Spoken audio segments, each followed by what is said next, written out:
Daniel, muito obrigado por topar fazer esse episódio aqui comigo. Faz um tempo que a gente está tentando combinar e finalmente a gente conseguiu. Obrigado pelo teu tempo aí. Eu que Tá? agradeço, Mário. Oportunidade grande. Show. Daniel, eu queria fazer o seguinte, ó. Sair um pouco do padrão aqui, eu vou pular a introdução, depois, se for preciso, a gente volta aqui, mas eu vou direto para as perguntas, né? Que eu acho que a grande maioria do pessoal aí te conhece já.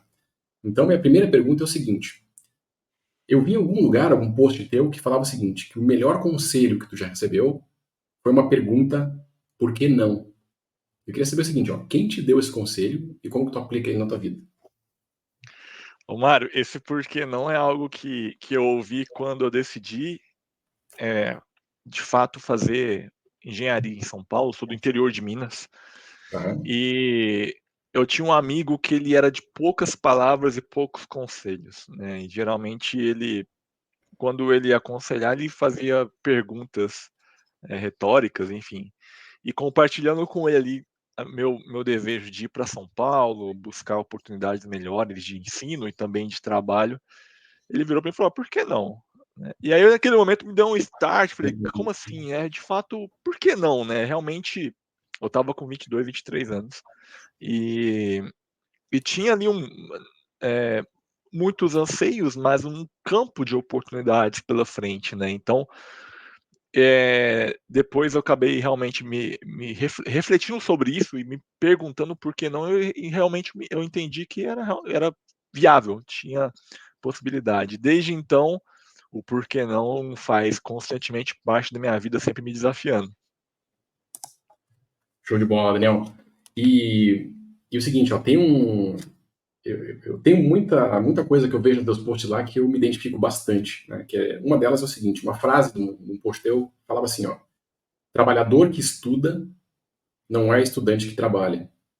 Porque eu também comecei a universidade, a engenharia um pouco mais tarde, né? E também fui para o mercado primeiro, entender como é que era, e depois que eu decidi fazer, eu fiz edificações, assim como tu, né? Mas eu não fiz engenharia civil, cara. O coração da engenharia mecânica bateu mais forte lá, eu acabei indo Bater para mais engenharia forte. mecânica. Mas comecei como tu lá, fazendo projeto de estrutura metálica, projetista desenhista, etc. E eu queria que tu contasse um pouco, falasse um pouco sobre essa frase aí, que eu acho que ela fala muita coisa, Daniel. É engraçado que eu escrevo alguns posts e depois eu fico pensando, caraca, às vezes nem parece que eu falei isso, depois que eu volto anos no texto lá, falando, mas de fato eu escrevi, e às vezes serve até para mim. Quando eu volto 2 anos atrás, eu falo, tem que lembrar isso aqui é verdade. Mas isso, você que, por exemplo, fez técnico em edificações também, foi para o mercado, estudou mais tarde, trabalhando, nós engenheiros que temos essa dupla jornada, e nós somos muitos hoje no mercado nacional. E é uma dificuldade tremenda, né? Você não, eu falo que você não é um estudante que trabalha em ordem de prioridades, porque no dia a dia você tem que fazer seus corre ali, tem conta para pagar, tem aluguel, às vezes tem família, tem filho. Então você não é um estudante que trabalha, que faz um estágio, enfim, que está começando a sua independência financeira. Você é um trabalhador, né, que já tem responsabilidades ali, que estuda e que busca fazer uma faculdade com dedicação, buscando aprendizado. Então, por isso que eu falo que o trabalhador que estuda, ele não é o estudante que trabalha. Ele tem essa possibilidade de aprender em duas faculdades, que é a faculdade do mercado, tanto no Uhum. âmbito técnico, que é importantíssimo, quanto no âmbito do relacionamento interpessoal, e a Uhum. faculdade da academia mesmo, que, né, por mais que ele não tenha oportunidade de sair de uma aula de mecânica dos fluidos às 11 da manhã e ficar 2, 3 horas no bar porque ele tem que trabalhar, ele tem família, enfim, ele tem que otimizar muito o tempo dele, né? Ele tem que otimizar os Sim. resultados dele, e ele está no momento de transição de carreira, não de início. Então, o trabalhador que estuda, ele tem um comportamento diferente do estudante que trabalha. Legal, Daniel. Cara, eu li umas 10 vezes essa frase, assim, deixa eu ver se eu entendi o que está escrito aqui, É, mas cara, exatamente isso que tu falou, cara, essa é a essência. E, Daniel, tem bastante pergunta aqui sobre, tu mencionou alguma coisa sobre soft skills, sobre habilidades, etc. Como o papo aqui é engenharia, e eu estou conversando com o engenheiro do aço, né, daqui a pouco pode falar um pouquinho sobre isso aí, eu queria te fazer uma pergunta um pouquinho mais técnica, pelo menos uma, e tentar fazer um link depois com inovação. Talvez o pessoal olha Perfeito. lá o podcast, nome de inovação, e fica procurando, bom, eu quero falar sobre inovação aqui. Tem várias formas de falar, mas eu queria, como engenharia, eu queria fazer uma pergunta aqui. E eu pensei no seguinte, ó, o aço ele é um material bastante versátil, muito atrativo para várias aplicações da indústria, né? E eu queria saber o seguinte, o teu aí, ó. Para dimensionar uma estrutura, tu posta bastante sobre isso, já falou bastante sobre isso, tu gosta de fazer bastante cálculo à mão. Eu vejo teus cadernos, teus posts super organizados, os cálculos com passo a passo, assim, super bacana. E só que tu fala que não é só isso, né? Tu faz também o uso de software para fazer dimensionamento. E tem a questão de inteligência artificial, uma série de questões aí, design regenerativo, Uhum. etc. Eu queria que tu falasse um pouquinho sobre isso, assim, como que é essa questão do dimensionamento de estruturas de aço, né? Até um ponto que nem estava ali no nosso script que a gente tinha mais ou menos desenhado ali, Daniel, que é o seguinte, ó, quando a gente faz um dimensionamento de uma estrutura, a gente leva em consideração, né, posso estar errado aqui no que estou falando, né, que no primeiro momento que o material ele é perfeito, mas ele tem defeitos, ele pode ter uma série de questões ali que são decisivas para o desempenho dele, né? Por exemplo, se tiver uma porosidade, alguma coisa, principalmente na minha área de atuação, que é na indústria de energia, tem bastante aplicação em que se acontecer alguma falha no material, é uma catástrofe, né? Então isso tem que ser considerado no dimensionamento, coeficiente de segurança, etc. Então eu queria que tu falasse um pouquinho sobre o aço, de forma geral, assim, né? Uhum. Sim, Como que tu faz o dimensionamento, assim, o que tu quiser falar sobre o aço. sim. Ó, eu sou um apaixonado pelo aço. Eu devo a minha carreira, onde eu cheguei, o que tem acontecido, ao aço. Para você ter uma ideia, neste momento que a gente está gravando o podcast, eu, depois que sair daqui, já vou dar uma olhadinha nas minhas turmas, porque tem 150 alunos, com 4 professores, iniciando o final de semana de aprendizado no dimensionamento de estruturas de aço. Então, hoje Nunca chegou a eu entrar lá ainda? Dá tempo de ir lá ainda? Não? É em São Paulo ou não? Online? é online, é online. Pô, me dá o link aí que eu entro lá. É, vou mandar o link. Hoje eu tornei como uma missão, né? Eu trabalhei diretamente com aço, hoje eu trabalho indiretamente, trabalho no mercado de mobilidade, de concessões, Legal. gerencio projetos rodoviários, mas o aço, ele é um material magnífico, porque ele está incorporado, eu atuo na indústria da construção civil, e ele está incorporado em tudo da indústria, né? Inclusive na construção civil. Naquele concreto que a gente vê dos edifícios, ele está ali dentro. Né? Então, no concreto armado, ele está ali dentro. Nas estruturas metálicas, nos dispositivos metálicos, ele está aflorado ali, ele está protegido por uma galvanização, por uma pintura, ele está mais presente ali. Uhum. Mas ele, ele é muito versátil. Né? Há uma demanda muito grande por inovação. A gente evoluiu muito na questão de dimensionamento, existem diversos softwares para dimensionamento e detalhamento, já se Uhum. evoluiu bastante. Existem alguns pequenos processos já automatizados por inteligência artificial, mas há um caminho muito longo para chegar até uma atividade mais automatizada. Então, o engenheiro ele vai continuar autônomo e vai continuar com uma autoridade técnica desse assunto por muito tempo, porque a engenharia ela não é uma ciência exata, ela é uma ciência humana. A gente trabalha com estatísticas, probabilidades, a gente lida com risco, né? Como você falou Sim. aí, a gente tem coeficientes que minoram em relação a incertezas de material, incertezas geométricas, tem coeficientes que majoram solicitações, por exemplo, fadiga, né? Uhum. Ali na torre eólica a gente tem que é, ver, estimar quantos ciclos de vento a estrutura vai ser submetida e fazer um cálculo lidando com o risco, tem que ser barato e tem que ser seguro, né? E aí muitas vezes não é barato, mas pelo menos tem que ser econômico, tem que ser viável, né? Tecnicamente e economicamente. Então há muita demanda de inovação hoje no mercado que envolva aço, seja a aplicação na construção civil, seja em qualquer indústria. Eu falo na cadeia tanto Uhum. longitudinalmente quanto transversalmente, desde o desenvolvimento do material, novas ligas, novos componentes que dão mais durabilidade, principalmente durabilidade, resistência mecânica, mais resistência à fadiga, por aí vai, quanto à aplicação, né, de inovação, principalmente na questão de energia, né? Legal, Daniel. Eu também gosto bastante de aço aqui, mas eu já cliquei minha caixinha aqui, ó. Pergunta técnica, já está feita. Né? Eu queria falar um pouquinho mais sobre isso, mas numa outra hora a gente pode aprofundar aí. É bem legal a tua visão geral, aí a gente tem uma visão do mercado também, acho que aço vale para qualquer aplicação, né? Como a gente viu, né? Eu lá na indústria da energia, atuo na indústria da construção civil e assim por diante. Agora mudando um pouquinho aqui a chave, Daniel, para falar sobre habilidades, né? Competências. Eu vou direto ir nos posts teu lá, ver se tu lembra desse aqui, ó. Teve um que tu escreveu exatamente assim, ó. Já mandei 100 currículos hoje, espero que apareça uma oportunidade. Né? E isso tem uma ligação com uma virada de chave na tua carreira, né?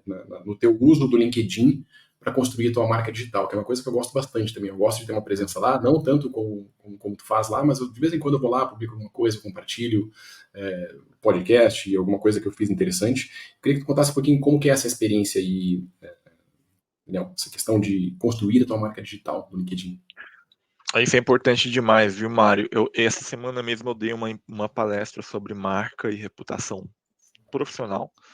E como o meio digital é uma ferramenta muito potente, né, muito significativa para a construção de marca e reputação técnica. Em 2018, eu estava procurando um emprego de indústrias, dentro de empresas maiores. Desde 2014, o mercado da construção civil ele vinha sofrendo muito, né, com contextos de mercados e políticos. E aí eu decidi realmente parar de mandar currículo. Eu falei, olha, eu vou tentar uma estratégia diferente. E aí, como eu queria ir para a indústria siderúrgica, né, eu queria ir Uhum. para trabalhar especificamente na Gerdau, eu queria trabalhar na Gerdau. Eu falei, olha, eu vou fazer com que eles me conheçam, não vou esperar abrir uma vaga lá para cadastrar um currículo. Não, eu quero trabalhar lá e eu vou construir a minha marca. Foi quando eu criei a Engenheiro do Aço. Então a Engenheiro do Aço era uma iniciativa e também era uma personificação de uma marca, né? Então Uhum. hoje a Engenheiro do Aço é uma marca reconhecida no mercado da construção em aço e no mercado do ensino, porque eu não sou mais só o engenheiro do aço, eu passei a ensinar, eu construí pós-graduações e hoje a gente Legal. forma engenheiros do aço. Então, a partir do momento que eu peguei uma marca, coloquei numa logomarca, eu peguei essa logomarca, registrei ela no INPE, não podia mais Uhum. copiar.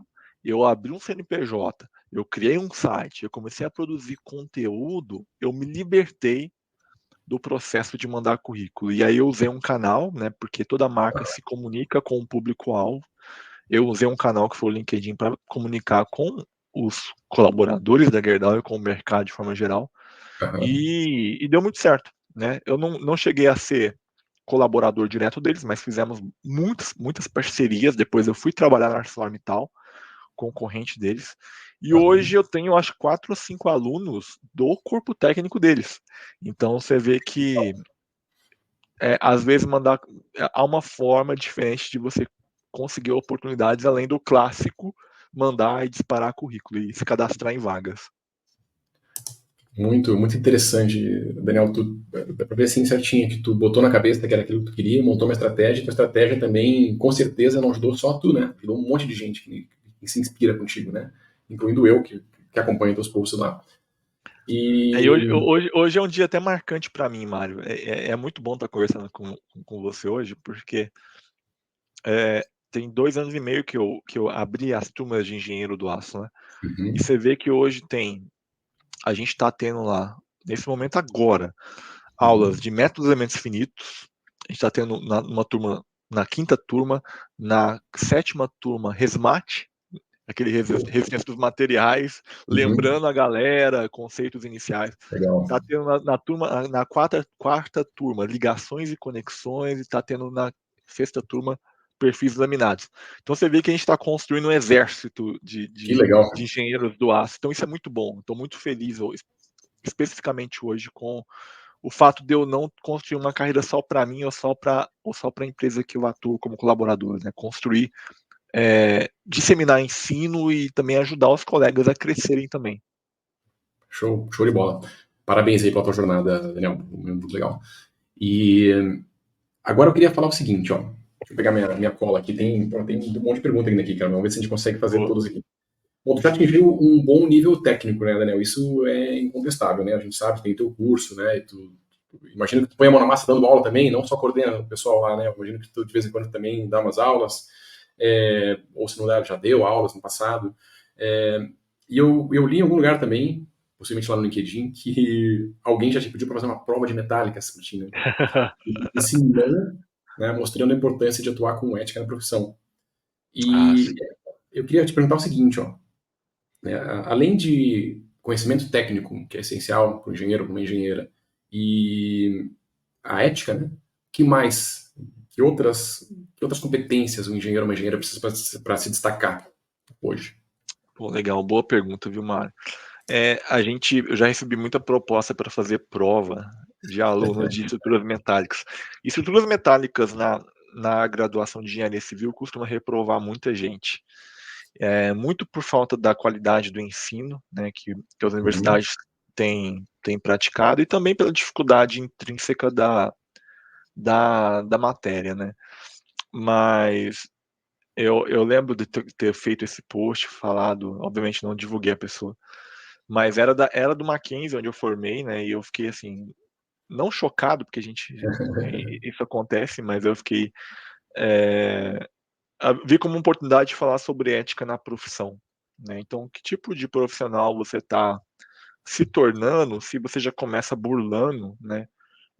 Protocolos, burlando práticas dentro da faculdade, né? Então, hoje você trabalhar na indústria, você tem muitos protocolos, não só dentro da ética, mas também de comportamento dentro da empresa, ligados à segurança, ligados ao compliance, ligados a muita coisa que você tem que ser ético, né? Então, isso é um pré-requisito, isso não é virtude, não deveria ser diferencial.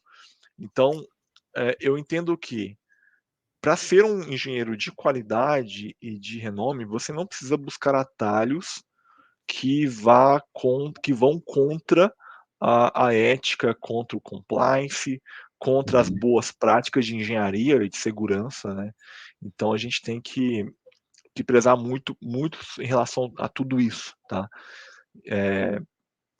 Essa é a minha dica em relação ao comportamento profissional e ética no trabalho. Vale a pena você ser ético, porque isso principalmente na questão do mercado da construção civil, a gente sabe que teve um problema ético e cultural, principalmente atrelado à classe executiva, né, com contratos fraudulentos, enfim. Isso teve impactos significativos no nosso mercado que reverberam até hoje, né, principalmente no trabalhador técnico que não tem nada a ver com isso.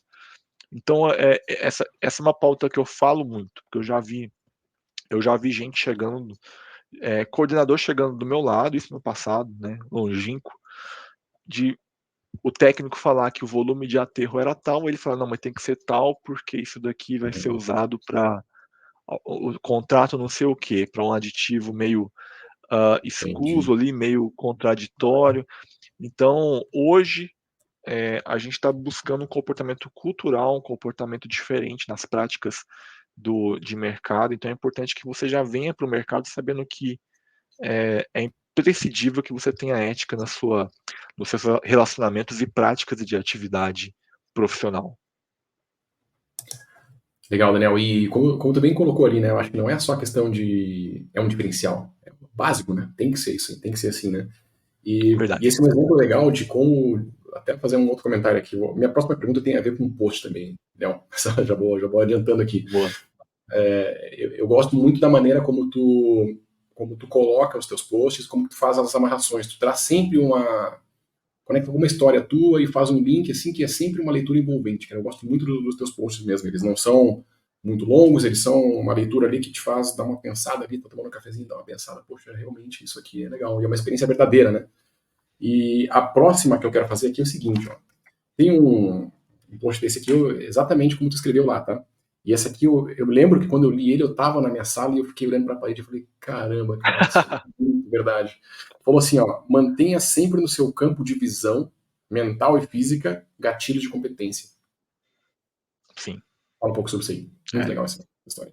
Cara, isso daí a gente quando a gente fala de gatilhos, geralmente são de coisas ruins, né, Tá? de que podem trazer à memória da pessoa traumas, experiências de abuso psicológico, sexual, enfim, depressão e tudo mais. A gente avisa que o conteúdo pode ter gatilhos, então, para a pessoa tomar cuidado. Toma cuidado para não com isso daqui que pode te gerar gatilho, desencadear algum tipo de Uhum. sentimento, negativo. Então, o que que eu quis dizer aí? Mantendo seu campo de visão, gatilhos para você se manter produtivo, gatilhos para você se manter criativo, gatilhos para você se manter com foco naquilo que precisa ser feito. Então, aqui tem uma estantezinha aqui na minha frente, então tem alguns Aham. livros, né, que eu gosto. Eu venho de formação cristã, né, a minha inclinação religiosa, então eu gosto de ter algumas coisas, livros nesse sentido, alguma coisa de referência. Eu tenho um quadro, que fala que você é capaz, eu tenho meus diplomas, tem algumas coisas que me lembram, né, o meu propósito. Eu tenho uma guitarrinha que lembra também que eu preciso estudar, né, Pô, que eu legal. sou eu toco Podia ter guitarra, planejado tocar um pouco aí, Daniel. pois é. Então, eu tenho um bonequinho da Engenheiro do Aço que lembra o meu Ah, legal. propósito também, então, gatilhos de sucesso são ícones, quadros, imagens, músicas, enfim, qualquer coisa que te faça lembrar o seu propósito, lembrar quem você é, porque a mente é um campo que Uhum. facilmente cai em ociosidade, em procrastinação, em ansiedade, em depressão, então a gente sempre tem que mantê-la sobre o máximo de controle, não dá para manter o tempo todo, mas o maior tempo possível. Então, gatilhos de. Eu não lembro o termo que eu usei, gatilhos de sucesso? Qual que eu usei? Gatilhos de visão, mental e físico, gatilhos de competência. Competência. Gatilhos de competência. Isso. Então, Isso. eu acho que tudo isso é gatilho de competência. Eu tenho projetos audaciosos hoje para realizar até o fim do ano. Então eu tenho Legal. aqui meus post-it aqui pregado na parede para eu manter-me motivado e trabalhando na direção do objetivo. Legal, legal. E eu aplico isso ainda, né? Eu não só escutei e falei, pô, que legal, e parei, né? Eu realmente aplico. Pra te dar um exemplo aí, meu, meu filho tem 6 anos, ele adora Pokémon, né? E aí um dia ele me viu que eu tava um pouco triste, assim, um pouco mais quieto do que normal. E eu trabalhando em casa, ele tá sempre por lá, né? Às vezes eu faço um coffee break ali com ele, tomo um cafezinho com ele toma o suquinho dele lá, eu tomo meu café. E ele viu que eu tava meio cabisbaixo, e ele falou assim, pai, toma essa cartinha aqui, era uma cartinha do Pokémon de energia. Ó, Cara, aí eu pensei, pô, isso é um gatilho pra mim, vou ter que botar essa cartinha aqui. Eu deixei a cartinha lá, depois eu botei na minha carteira, aí quando eu saí, tá, a cartinha tá sempre comigo agora, uma cartinha que do Pokémon. legal. Olha, e olha como esse gatilho é poderoso. Toda vez que você pega ele, e vê ele, né, lembra do seu Exatamente, filho, do amor pelo seu filho, do seu filho te apoiando, da exatamente, energia, é exatamente. muito bom. Exatamente. Agora, Daniel, eu queria te perguntar o seguinte, ó. Teve uma vez que eu vi em algum lugar, pô, lá no LinkedIn, pô, de novo essa história, né? Vi um post teu.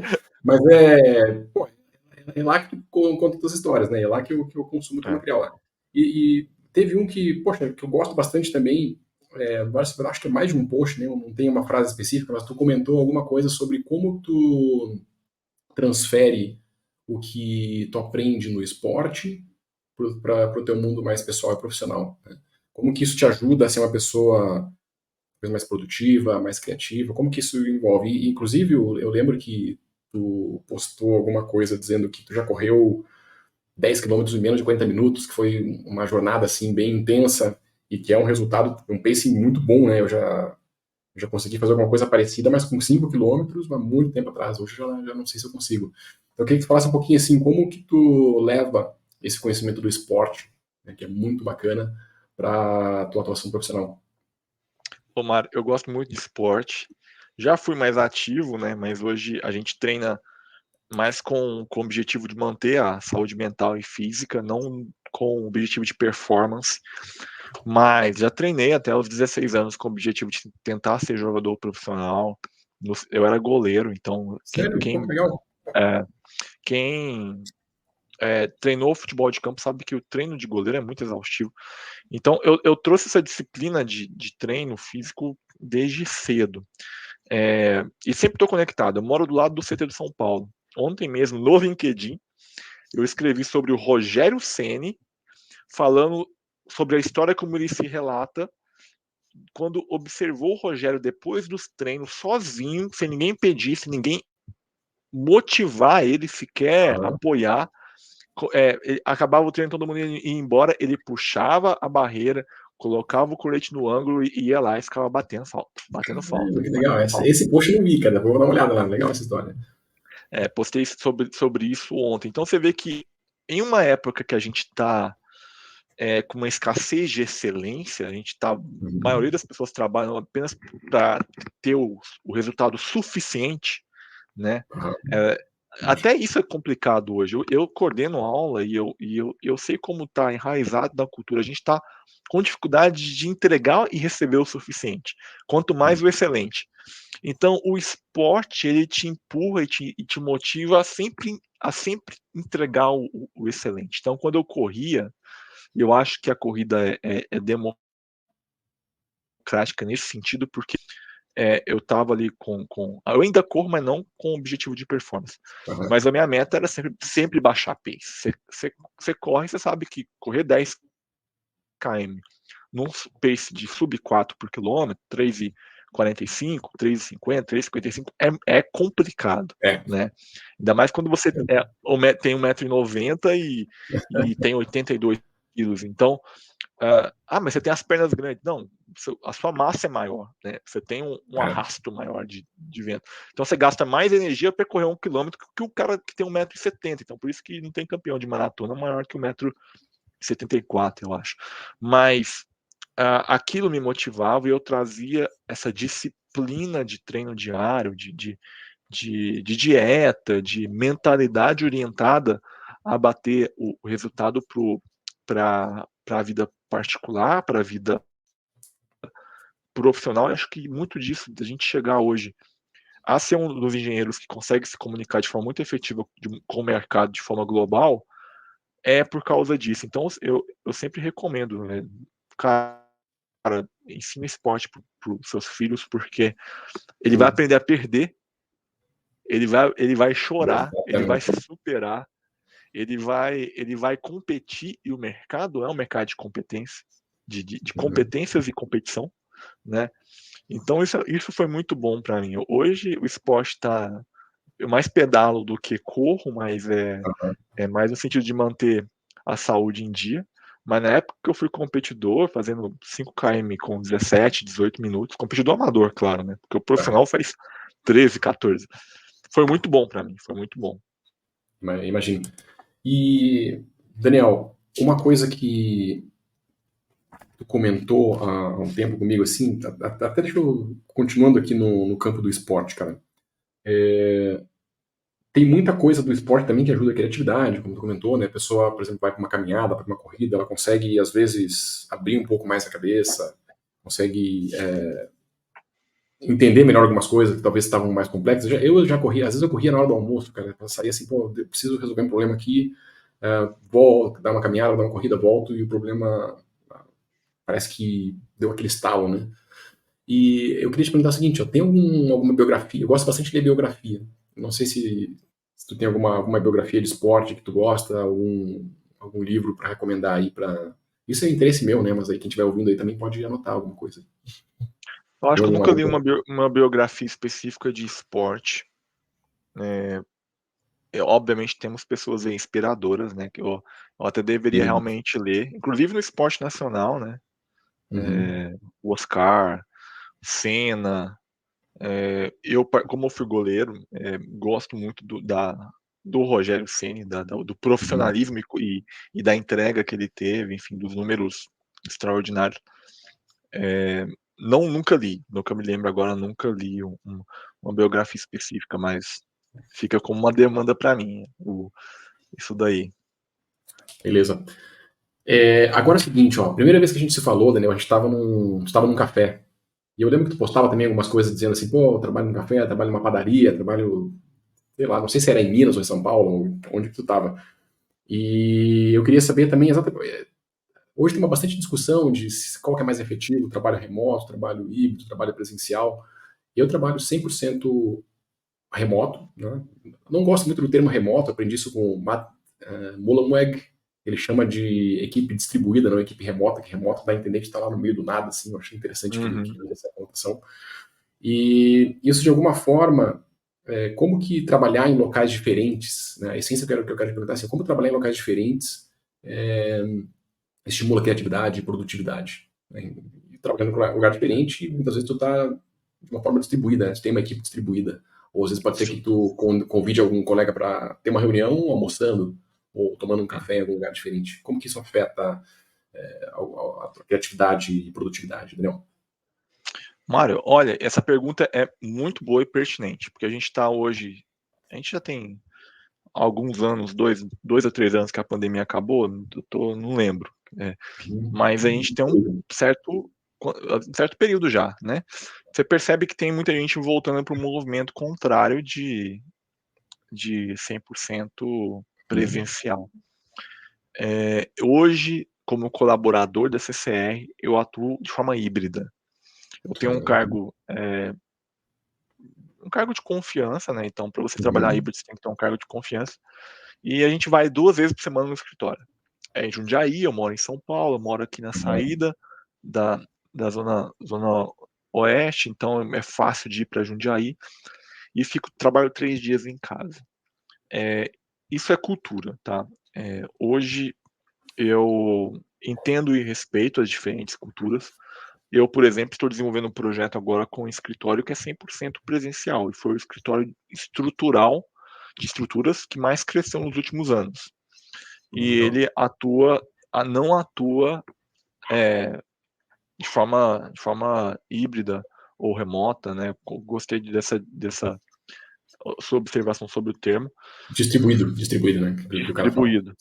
Legal, bacana. Eu tô desenvolvendo um outro projeto com um engenheiro que é especialista em trens de pouso de aviação, e ele trabalha também híbrido, né? Às vezes fica um tempo lá nos Estados Unidos, às vezes fica um tempo no Brasil, e Uhum. está distribuído, né? Então você percebe que é cultura. Eu entendo que na área que eu tô, que não é uma área especificamente de tecnologia, não é de desenvolvimento, é uma área de consultoria, o híbrido tem funcionado bem. 2 vezes por semana no escritório, mas eu já percebi que os dias que eu sou mais produtivo é o dia que eu estou em casa, não é o dia que eu estou Pois lá. é, pois é, isso É, ainda eu queria chegar. exatamente. É o dia que eu estou em casa, não é o dia que eu estou lá, mas o dia que eu estou lá é uma reunião presencial, uma troca tete a tete ali.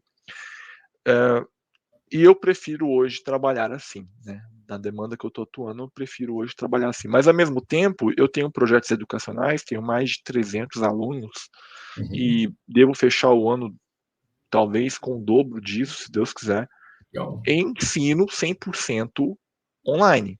E eu estou falando de professores que estão fora do Brasil, né? Tenho alunos fora do Brasil, eu tenho alunos no Brasil Uhum. inteiro, que é o continente, o Brasil é um continente.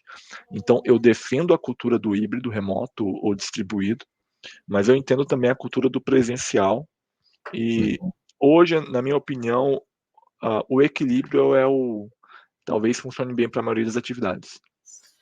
É isso aí, mandou bem, equilíbrio, cara, acho que esse aqui é o ponto, né? Depende do contexto também, né? Em alguns momentos precisa estar mais presencial, em alguns momentos não, então a gente vai É, voltando aí. Mas que tem digamos, Deixa eu falar um pouquinho sobre o meu lado aqui também, porque quando eu estou em casa eu consigo produzir mais, realmente, porque como eu vou muito pouco presencial, mas muito pouco mesmo, assim, a última vez que eu fui foi para fazer exame periódico e semana passada que a alta liderança da empresa estava aqui, eu acabei indo lá, mas chego lá, tomo um cafezinho aqui, mata a saudade do escritório, vamos dizer assim, né, vai conversar com um com o outro, de repente tu já ficou 2 horas ali e não fez nada, e realmente tu quer em casa, tu fecha a porta ali e mergulha fundo ali. Mas legal. Agora eu queria falar um pouquinho do seguinte.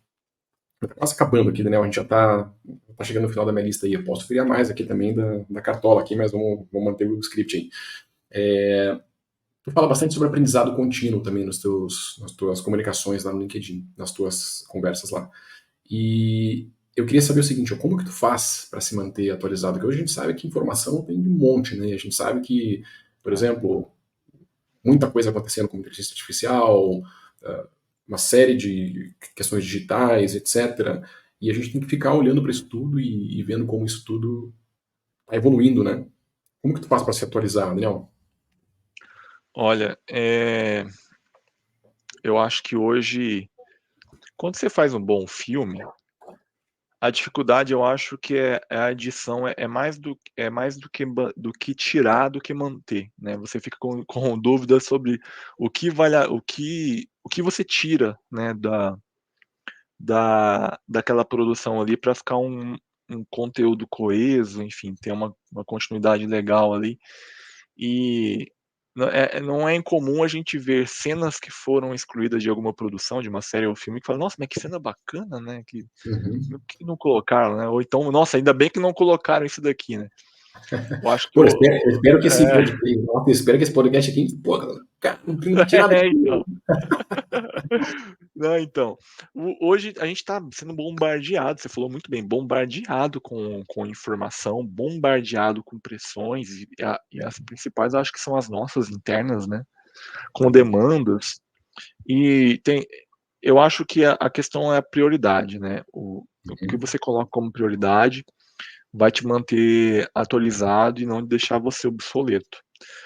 Um aluno me perguntou essa semana, pô, como é que você consegue fazer tanta coisa, né? E Uhum. estudar, e produzir conteúdo, escrever no LinkedIn, coordenar é, aula e trabalhar numa empresa grande. Eu falei, olha, eu tento otimizar muito meu tempo, né? Eu tenho tempo de estudo, tenho tempo de leitura, de atividade física. Eu trabalho muito e eu tenho uma esposa muito compreensiva. Isso é E importante, cara. é Importante. importantíssimo, cara. Tipo, isso tem que ser alinhamento de propósito, porque desde o começo minha esposa sabia como eu era, enfim, eu não trabalho somente por um olerite, eu trabalho por propósito. Uhum. E, ela me ajuda muito nesse sentido. Não tenho filhos ainda, você tem, né, Mário? Então você sabe que muda tudo, Tenho. né? Muda, Vi- muda, vi- cara, muda. Vira, Eu vira, acordo às vezes, Daniel, até tem uma pergunta aqui, cara, que se der tempo eu quero fazer, como é que é a tua rotina matinal, essas coisas aí que eu gosto desse tipo de coisa. Mas às vezes eu acordo, cara, desculpa aqui, só aproveitar aqui que já que tu mencionou, às vezes eu acordo, por exemplo, 5 da manhã, ou perto das 5, assim, cara, vou fazer um trabalho aqui antes da criançada acordar. Por dar 2 minutos, tá um pezinho lá já, pai, tudo bem? já mudou o planejamento.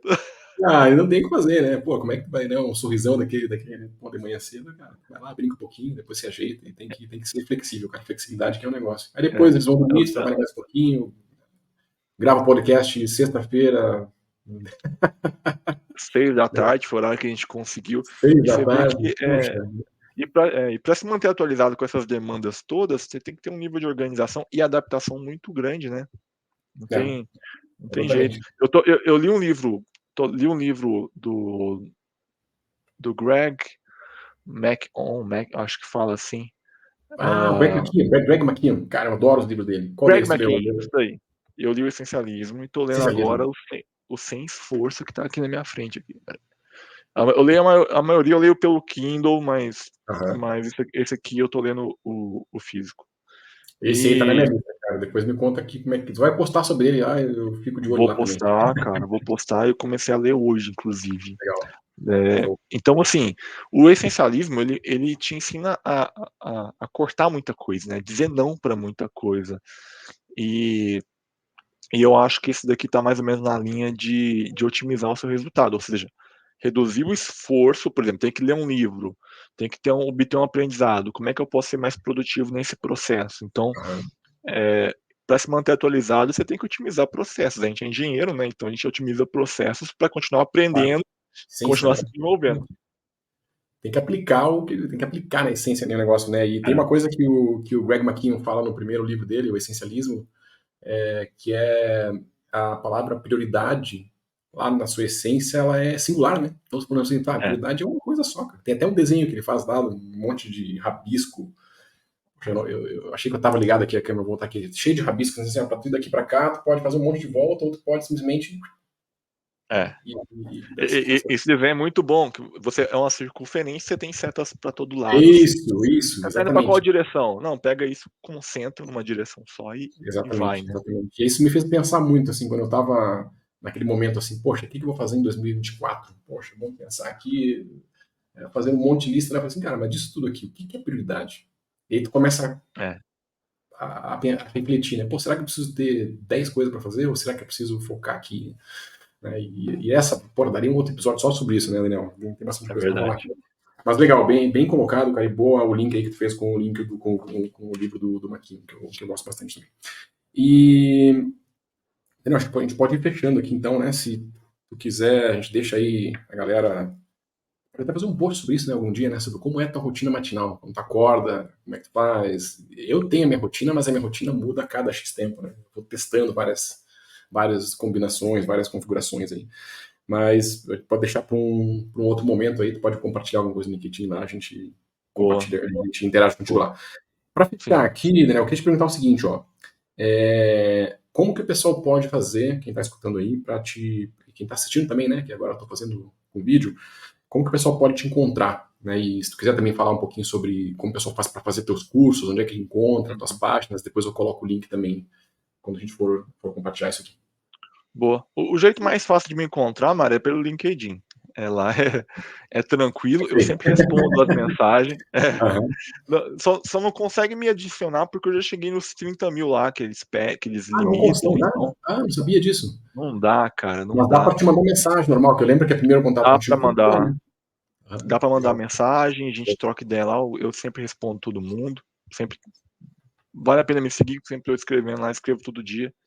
É, e lá é fácil, lá é mais fácil de me achar, eu sempre respondo.